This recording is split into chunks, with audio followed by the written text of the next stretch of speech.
마트마임이라는 그 별미를 아버지께 드리도록 하자. 모든 건 누가 플래닝합니까? 하나님. 아니 여기서는 이 스토리에서는 너무 앞서가. 어머니가 리브가가 플래닝하죠. 왜 리브가가 플래닝했을까요? 리브가는 어떤 사람이라고 성경에서 말했죠? 그렇지. 원수, 에너미의 그 게이트를 어떻게 한다고 했어요? 부수겠다. 그 사람으로의 역할을 할 사람이 리브가인데 리브가가 하는 건 아니고 리브가에서 나올 씨가 그가 낳을 아들이라고 표현하는 그 씨 제라가 그것을 하겠다라고 했죠. 그래서 리브가가 그런 역할을 여기서 해내게 되는 겁니다.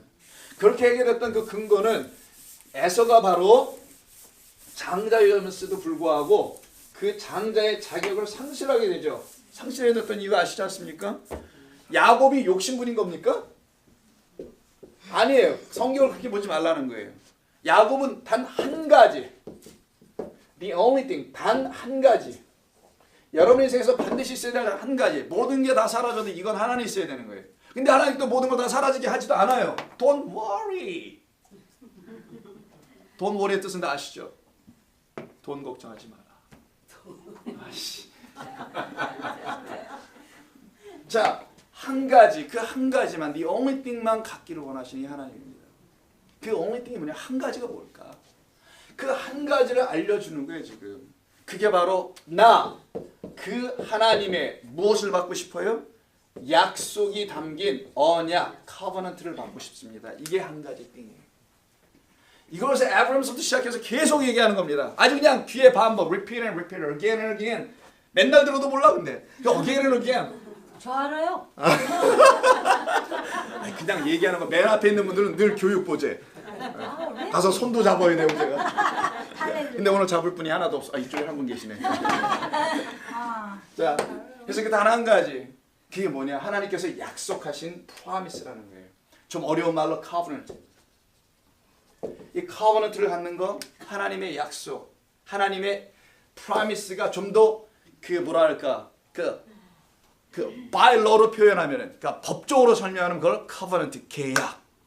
약속은 좀 말로만 하잖아요. 계약은 종이에다가 써야 된단 말이에요. 여기다가 쾅 찍기도 하죠. 그걸 갖다가 covenant 계약이라고 하는 거죠.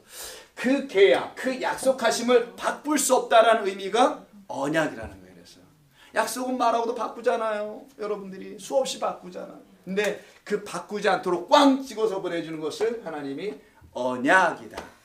그 언약을 나는 반드시 가져야 되겠어요 라고 한 사람은 야곱. 그거에 대한 중요성을 알았던 사람은 야곱. 그 중요성을 몰랐던 사람이 에서. 그래서 장자권을 갖겠다 하니까 아유 나 필요 없어 가져가. 근데 그 장자권이 왜 중요한 거예요? first son이라는 게. 이 장자를 통해서 뭐가 지나가요? 약속과 언약이 흘러간다는 거예요. 왜 하나님이 이런 방식으로 했을까? 하나님이 second son에게 왜 안 하셨을까? 여기 하나님의 지혜, 하나님의 뜻이 담겨 있어서 그러는 거예요. 하나님 first son을 살아가고 second son을 살아가지 않았다는 게 아니라 하나님은 난 것들의 첫 것은 다 내 것이다. 내가 너를 낳았다는 걸 가르치는 게 첫 것이라는 의미입니다. first가 굉장히 중요하다는 의미가 아니고요. second, third는 의미 없다는 게 얘기 아니에요. 둘째, 셋째죠. 첫째 아니죠. 네. 그런 의미가 아니란 말이에요. 저도 막내면서 둘째지만 그런 의미가 아니고 첫 번째로 낳았다라는 거예요. 이게 첫 번째로 낳은 게 장자 아닙니까? 내가 다른 이 안 낳았다. 누구만 낳아? 난 첫 번째로 너를 낳은 거야. 그래서 우리가 하나님 우리를 창조하셨다는 말은 하나님이 능력으로 말 우리 create 했다는 말이 아니라 beget이라는 말을 쓰는 거예요. 사실은 낳았다. 우리를 태어나게 했다. 우리를 태어나게 하면 그분을 뭐라고 부르죠? 남성이면? 우리를 태어나게 했으면 아바지라고 부르지. 예. 아바디. 아버지가 되는 거라서요. 그 아버지가 낳으신 첫 번째 것이 우리라는 거. 그걸 갖다가 장자 삼는다고 하는 거예요. 첫 번째 아들로 삼는다. 여러분 한 분 한 분을 그런 장자로 삼으시기 위하여 하나님께서 그렇게 장자 삼은 것은 다 내 것이다. 나의 뭐라고 하는 거예요? 나의 소유다. 나의 나라다. 이렇게도 표현하죠. 나의 제사장이다. 또 뭐라고 돼요? 나의 왕이다. 왕 같은 제사장의 나라, 나의 소유. 그리고 이 모두를 갖다 한마디로 백성 이라고 하는 거예요. 그래서 하나님의 백성, 하나님의 사람들라는 말은 바로 이런 것을 하나님께서 장자라는 개념, 컨셉을 통해서. 왜 장자? 우리 한국적 개념의 장자 그런 개념이 아니라 내가 너를 처음으로 낳았다. 내가 너를 처음으로 낳았다. 내가 너를 처음으로 사랑해서 낳았다. 이런 의미가 담겨 있는 것이 이 first son에 담겨 있는 건데, 근데 이거를 에서는 무시, 완전 무시, 개무시, 무시했고 야곱은 그걸 알았어요. 어떻게 알았을까?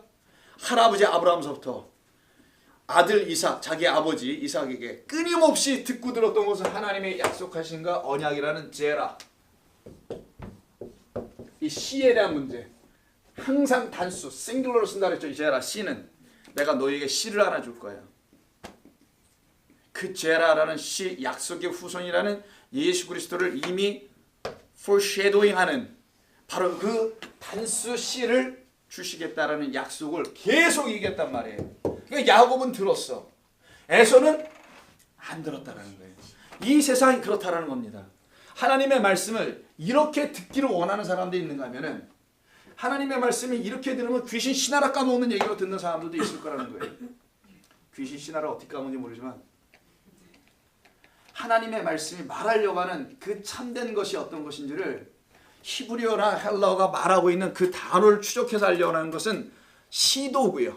그건 당연히 있어야 될 거고 그것으로 멈추면 문자주의에 빠지게 됩니다. 리얼리즘이라고 하죠. 소위 거기에 빠져버리게 되는 거예요. 그건 위험한 거예요.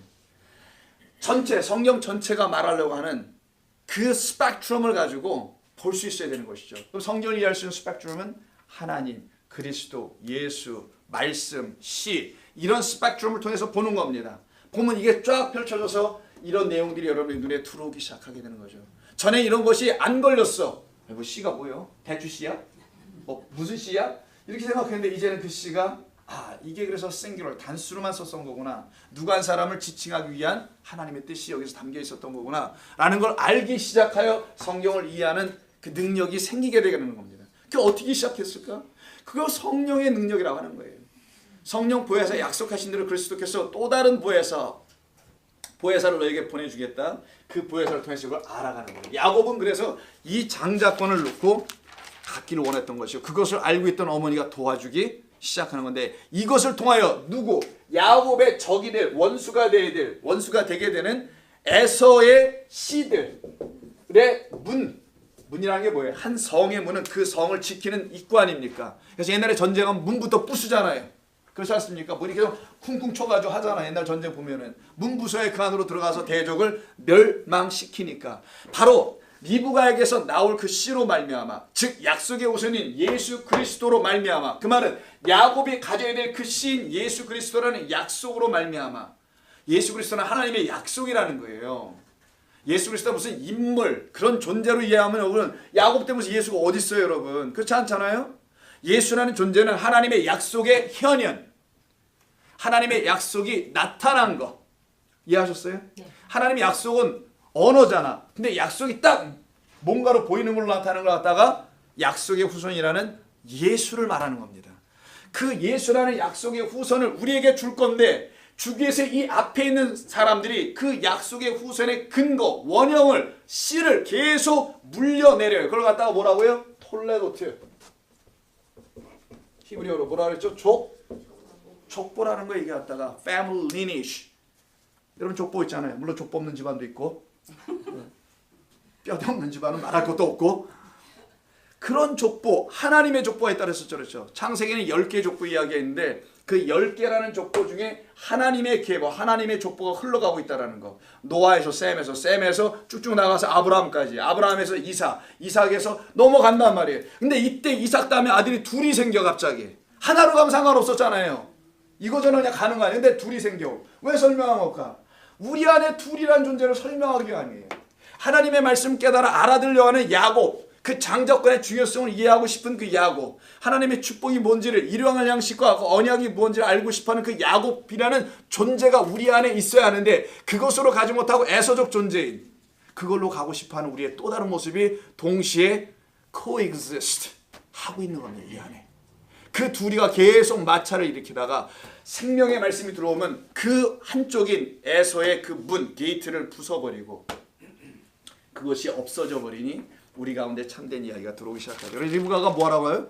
염소 2마리를 준비하라. 아들 야곱한테 그래요. 그래서 그 염소 2마리를 가지고 아버지에게 그 별미, 아까 마트만 어디 있어요? 그 별미를 만들어 주겠다. 그 양식을 담는 것을 내가 너한테 줄 거예요. 그래서 염소 2마리는 왜 하필이면 아버지가 무슨 나이도 많은데 내일 모레 가실 것 같은 그런 나이인데 염소 2마리씩이나 어떻게 드세요? 여러분 염소 2마리 들 수 있습니까? 그거 못 드신단 말이에요. 그래서 염소 2마리는 이미 성경에서 말씀해 놓은 그 염소들을 말하려고 하는 거예요. 염소 2마리, 바로 예수 그리스도를 설명하려고 했던 그 2마리란 말이에요. 자, 욤키프라고 아세요? 여러분 욤키프? 히브리 주이시 피플들이 하는 거 대속죄, the great atonement이라고 하죠. 그 대속죄 한 날에 14 이하 이상의 남자들 전부 다 perfection, 용서를 해버려요. 대속을 해. 다 용서해줘. 그 날을 갖다가 대속죄 욤키프라고 합니다. 그 욤키프르 뭐 이렇게 말하는데 그 날 이들이 대속죄 받을 때 동물 2개가 필요해요. 2개나 2마리가. 근데 종류는 염소라고 그랬어요. 염소 1마리, 염소 2마리. 1마리는 어디로 가야 돼요? 아사셀에게 드려져야 될 동쪽, 이스트로 가는 거고 또 1마리는 이쪽으로 합시다. 서쪽으로. 방향에서 서쪽에 뭐가 있었다 그랬죠? 지성소라는 곳에 들어가서 대제사장, 하이 프리스트가 그 염소를 죽여서 잡아가지고 어떻게 해요? 피를 요 언약궤 위에 씌운 자, the atonement seat이라고 하죠. 그 위에다 뿌리는 겁니다. 그럼 이스라엘 백성들 죄가 사해진데, can you really believe that they are 용서받았다고 생각해서 이걸로?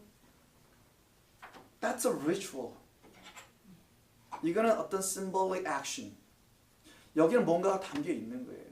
근데 이거를 계속해? 매년마다. 여기 있는 뜻을 이해하려고 하지 않고 계속 이것만 해. 그냥 계속 교회만 나와. 우라질. 의미 없이 매일 나와 주일날. 그리고 하나님 예배하고 찬양한대. 그리고 돌아가. 또 한 주간 또 살고 또 와. 이런 게 신앙일까요? 서쪽으로 간다는 의미 아시겠죠? 1마리는 서쪽으로 보냅니다. 1마리는 동쪽으로 보내요. 왜? 동쪽은 성소, 지성소, 하나님이 계신 곳, 하나님 말씀에서 떠나 있는 곳. 그래서 동쪽으로 간 사람들이 타워 베벨을 지은 사람들. 그 사람들로 간 그들에 대한 것을 위해서 동쪽으로 염소 하나를 끌고 와서 동쪽 어디로? 절벽 밑으로 떨어뜨려 버려요. 그렇게 죽는 자의 이름을 갖다가 다 앞에 뭘 붙여요? 가룟유다. 가룟유다라고 하는 거예요. 왜? 가룟유다가 죽잖아요. 창자가 터져서. 아니 웬만큼 떨어져. 옛날에 지금 몇십 층 고층 아파트가 어디 있었어요? 얼마나 높다고 이스라엘 성전이 높아봤자. 떨어져 죽는 그런 유다. 동쪽으로 가는 유다, 서쪽으로 가는 예수. 이 2마리의 염소의 이야기가 신구약에 동시에 배치되는 것뿐입니다. 그래서 그 염소 하나는 일로 가서 떨어지고 하나는 저쪽에서 제물이 되어 죽는 거. 이 2마리 염소를 하나로 드리는 걸 갖다가 대속죄일. 그래서 2마리를 음식으로 만들면 2마리 딱 구워서 2마리를 갖다 드리나요? 아버지한테? 아니면 하나로 만들어 드리나요? 하나의 양식을 드린다는 거에서 그 하나의 둘을 갖다가 하나로 양식을 드리는 것. 그래서 모든 걸 하나님은 또 둘로서 설명하시잖아요. 오병, 이어 이렇게 둘로 설명하는 겁니다. 여기는 2마리의 염소, 아니면 2마리의 새. 이런 걸로 전부 다 성경은 당신을 증거하려고, 당신을 알려주려고 설명하고 있는 것이죠. 그렇게 해서 그 별미를 드렸더니만 아버지가 그거를 먹긴 해야 되는데 이제 문제가 터졌어요. 뭡니까? 에서의 흉내를 내야 된단 말이야. 그래서 에서의 흉내를 내기 위해서 어머니가 특별히 어떻게 합니까? 에서는 털이 많고 여기 갑바도 나오고, 갑바죠. 오랜만에 옛날 거 썼는데 여기 그 있잖아요. 이렇게 운동에서 나오는 거. 그러니까 에서는 오빠 같은 거야. 여러분 아시죠? 오빠의 의미. 그냥 멋진 오빠 같은 거야. 야곱은 그냥 조용한 사람 같고. 그래서 에서의 흉내를 내야 된단 말이에요. 그래서 오늘 22절 보세요. 어떻게 하는지. 자, 여기까지가 지난주 이야기를 약간 정리해서 복습한 거고요. 22절, 27장. 자, 들어가는데 문제가 생겼어요. 16절 한번 보면 이해가 될 것 같은데요. 염소의 새끼 가죽을 그의 손과 목에 매끈매끈한 곳에 입혔대요. 그리고 에서가 입는 옷도 입혔어요. 15절 16절. 그러니까 야곱은 자기 옷을 벗었어. 왜냐면 자기 옷에서 자기 냄새가 나니까 형 에서 옷을 엄마가 슬쩍 빼다가 준 거야. 그래서 이거 입고 손을 만지니까 털이 없어. 저처럼. 이 털이 없어가지고 밋밋해. 매끈매끈해. 기집애 같아. 이렇게요. 피부가. 그래가지고 어떻게 했다가 염소 가죽을 입혀요. 염소 가죽을 입으려면 염소가 어떤 일이 먼저 벌어져야 되죠, 집사님? 그렇지. 염소가 죽어야 돼. 물론 안 죽이고 산채로 먹기는 아주 악당들도 있어요. 응? 그런 경우는 거의 희박합니다. 일단 죽여야 돼. 그래서 가죽 옷을 입었다라는 거예요. 누가? 아담과 하와. 아담과 하와가 아니라 우리 앞서가. 그건 창세기고. 그 지금 애고 거기. 야곱이 이 문맥 안에 컨텍스트에서는 야곱이 입어요. 근데 이 가죽 옷을 입는 자들이 지금 집사님이 말씀하신 것처럼 누가요? 아담과 하와가 처음에 죄를 지었을 때 입고 나온 옷이 가죽 옷이죠. 그래서 그들에게서 뭐를 뺐습니까? 하나님께서 그들이 입고 있는 걸 뭘 벗겨내야지 가죽을 입을 거 아니겠어요. 뭘 입고 있었죠? 무화과. 그렇지. 무화과 나무 잎사귀로 치마라고 하는데 에프론이 아니고 띠를 하나 걸치고 거기다 잎사귀를 걸어 놓은 겁니다. 저는 욕다가 하지만 여러분 상상에 맞게 저는 여기에 가려야 될 것 같은 생각이 들고, 여러분은 뭐 욕다 가려야 될 분들도 계시죠. 나는 얼굴이 좀 약해. 얼굴을 가리고 있는 분들도 아마 있을 수 있어요. 분명히. 그래서 우리 띠 하고 왔잖아요. 머리에다가. 띠 옷에 입은 뒤로 한번 돌아가 봐주세요. 띠 하고 오신 분. 자, 그렇게 가리고 있는 그것을 빼앗습니다. 그리고 그걸 떼어버리고 다시 벗겨 놔요. 하나님이. 왜? 하나님이 처음에 그렇게 지어놓으셨으니까. 하나님이 지어놓은 건 우리를 입혀서 지지 않고 벗겨서 지어놨잖아요. 근데 죄가 딱 들어오니 눈이 딱 띄어지니 하나님이 해놓은 게 마음에 안 들어. 그리고서는 이걸 벗어버려. 그리고는 새로운 걸 입기를 원해. 그들에게 그 옷을 빼앗아 버리고 어떻게 해요? 가죽 옷을 입힙니다. 즉 어떠한 한 생명의 죽음으로 다른 것을 입히죠. 가셔야 되면 가세요. 아이들 왔습니까 지금? 네. 얼른 가시고요. 다음 주에 또 뵐 수 있으면 뵙겠습니다. 얼른 괜찮습니다. 그래서 가죽 옷을 입히게 됩니다. 그 가죽 옷을 입었던 그 사람이 바로 지금 여기서 누구예요? 야곱이야 이게. 야곱이 그 가죽 옷을 입고 하나님 앞에서 서는 겁니다 지금. 아버지 앞에서. 아버지 이삭이지만 진짜 아버지 누구예요? 하나님이잖아. 그래서 그 하나님이라는 아버지 앞에서 가죽 옷을 입고 서 있는 모습. 그랬더니 22절에서 헷갈리기 시작하는 거예요. 이제 드디어 22절에서 뭐가 헷갈리냐면은 이런 게 헷갈리기 시작합니다. 아니 손은 보니까 누구 손이야? 에서 손이고 목소리는 야곱이야. 아 성대모사 좀 배우고 가지. 그냥 간 거예요. 급해가지고 일단. 변조나 변성이나 요즘은 다 시스템이 좋아서 변성할 수 있잖아요. 이렇게 해서 할 수 있는데 이 야곱의 소리로 그냥 가버린 거야. 여기에 중요한 메시지가 또 아마 담겨 있을 겁니다. 여기서부터 이제 우리가 시작합니다. 자, 22절 한번 보실까요? 그래서 음성은 야곱이고 손은 에서다. 자, 이 말은 야곱이라는 한 사람 안에 두 존재가 함께 섞여 있는 거잖아요. 에서도 있고 야곱도 있습니다. 야곱과 에서가 하나로 있죠. 근데 이 둘이 후에는 나중에는 어떻게 된다고 그랬어요? 기억나십니까? 히브리서에 있는 11장에 있는 말씀, 12장인가? 이삭이 한 가지 일을 했다고 딱 나와 있어요. 믿음으로 이삭은 야곱과 에서와 야곱을, 원래 야곱부터 먼저 나옵니다. 축복하였다. 이렇게 되어 있어요. 오늘 본문의 배경 뭡니까? 누구만 하는 거예요? 야곱만 하잖아요. 근데 믿음장이라는 히브리서 신약에서는 그가 행한 것이 야곱에게만 한 것은 아닌 거야. 야곱만 한 것만이 아니라 누구에게도 한 것이다? 에서에게도 더불어 한 것이었어 라고 가르쳐 줍니다. 무엇을 말하냐면 참된 하나님의 축복을 설명하는 겁니다. 에서가 미워서 그러는 게 아니라는 거예요. 구원을 설명한다는 거예요. 그래서 두 마리의 염소가 나오는 거예요, 여러분. 에서와 야곱을 위한 염소들이라는 거 이게 다. 이 둘을 위한 염소. 그래서 둘을 하나의 양식으로 그 별미로, 이 둘을 위하여 하나의 별미로 드릴 수 있는 분은 그리스도밖에 없거든요. 그 그리스도를 이 에서도 만나야 되고 누구로 인해서? 먼저 만난 야곱으로 인해서. 그래서 야곱이 결국은 그 에서의 알지 못하는 단단한 그 성문, 꽉꽉 막아놓은 성문 있잖아요. 그걸 부수겠다라는 게 야곱의 역할이라는 거예요. 하나님의 말씀을 가진 자가 야곱이라는